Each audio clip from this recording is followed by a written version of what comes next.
ilagay na natin yung kanyang gulay. Yan, sabay na natin. Yan, ito na yung ating kari-kari ngayon. Napakasarap na kari-kari. Pag sinabi ko masarap, masarap talaga yun.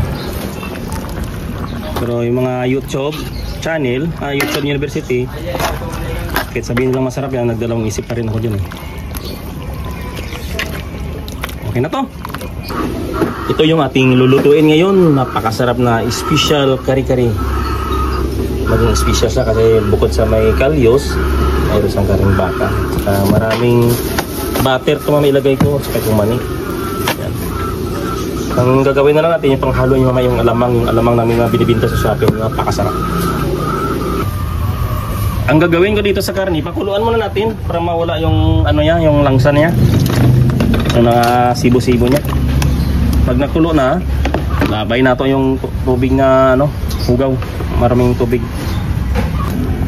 Kumulo na yung ating karni. Ang gagawin ta dito, ilabay na to, itapon natin yung unang sabaw ha. Pinalitan ko na yung tubig ha. So lagyan natin ng kanyang lamas para mabango siya mamaya pag naluto na. Tapos paminta o bitsin lang. So, maglagay tayo ng konting asin para medyo na mayroon na sa pangpaalat. Yan. Gagawin natin dito, ipipressure natin ng 15 minutes. Kasi dati 15 minutes lang lumambot na yung kalyos eh. Ang gagawin natin dito, magluluto tayo ng kanyang appetizer, alamang. Yung alamang namin sa Shopee, ito na yan. So, gigisahan muna natin ng bawang. Isunod natin yung kanyang mga ingredients. Labuyo. Dapat marami para ma-spicy siya. Saka yung bombay na puti. Marami yan, 2 buo yan. Kailangan kasi maraming bombay yan. Ayan puti. Lagyan natin ng timpla. Yung panimpla, kayo na bahala mag-add-on ha. Anong gusto niyo sa panlasa, kayo na bahala mag-adjust. Basta yung panimpla natin, yun na yung nilalagay ko araw-araw. Dito, yung marami dito, asukal. More on sugar to. Brown sugar ang gamitin natin. Yan, imagine nyo gano'ng kadami ng asukal natin ha. Yan. Isa't ganyan, isa kalating luwag, panandok. Yan. Titimplahan na natin bago lagay yung alamang. Ilagay na natin yung alamang. Hindi tayo nag-asin dito kasi maalat yung alamang eh. Yan. Ang kapangitan lang ng alamang dito, mayroong kulay eh. Nilagyan nito ng coloring. Yan. Ganun po yung ating pang appetizer mamaya, pero napakasarap to. Basta magwa mo lang yung tamang timpla niya, balansi mo yung timpla niya, napakasarap talaga. Kahit anong luto, kahit simpleng timpla lang yan, basta mabalance mo siya, kanado ka na. Maglagay tayo ng pang-last na pang balancing ha. Yan, suka. Hayaan na natin kumulo yung suka para hindi mahilaw. Yan lang yung yung panimpla niya. Luto na to eh. Kain na natin. So ito na yung ating pang appetizer mamaya sa pampalasa sa kari-kari. Kasi yung kari-kari walang lasa yan. Walang yung timpla yan. Yan. Okay na to. Nag-alarm na ng 15 minutes sakto pagtapos ng luto ka ng bagoong. Patayin na natin to. Saka pasingawin. Tingnan natin yung karne kung malambot na talaga siya. Wow. Parang malambot na nga.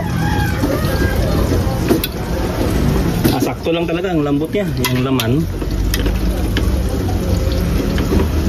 Sakto talaga. Galing. Ang gagawin natin dito sa gulay nga, pipirituhin natin. Ang gawin ng talong. Ang tiksay at baggy beans, pirituhin natin yan.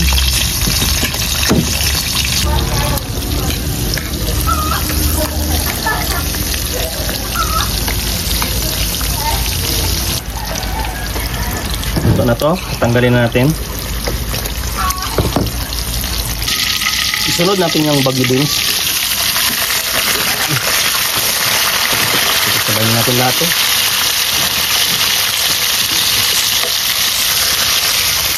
Okay, kain lang. Luto na yung ating beans. Tanggalin na natin pa. Sunod natin yung tiksay.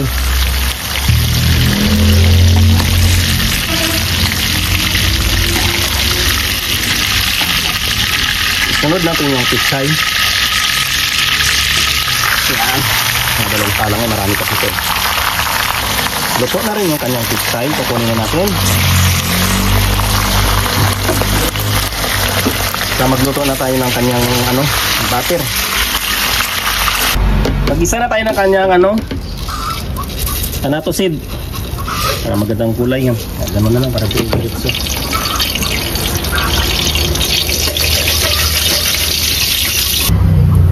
Ito na.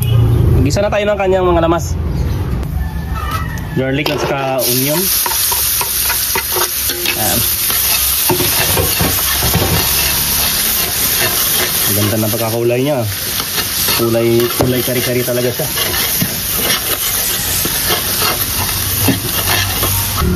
Ilagay natin yung binlend na mani. Mga 1/4 kilo to. Manik niya na, hindi yung asukal.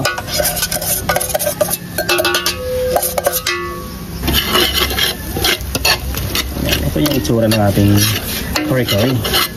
Mga upgraded na mga luto na to. Ilagay natin yung kanyang peanut butter, ha. Ayan. Damihan natin. Ubusin natin to. Marami kasi yung niluto natin. 2 kilo yung... 3 kilo lahat yun yung karne. Ayan. Tayo kain natin. Tapos yung sabaw na pinaglagaan kanina, ngayon gawin natin sabaw. Luto naman kasi lahat Pati yung karne, luto na. Yung gulay, luto na. Ito na yung sabaw niya, ha. Kaya yung purpose kanina, yung unang bula, tinanggal natin para malinis talaga ito.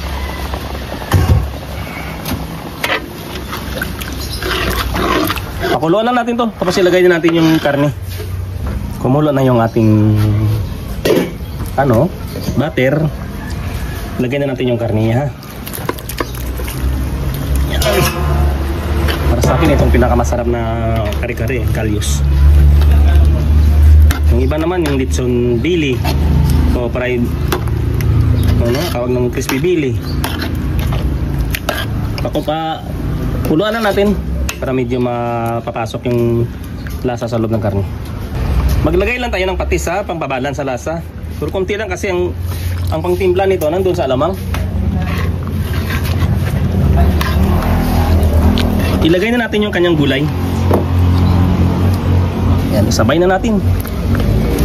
Yan, ito na yung ating kari-kari ngayon. Napakasarap na kari-kari. Pag sinabi ko masarap, masarap talaga yan. Okay na to.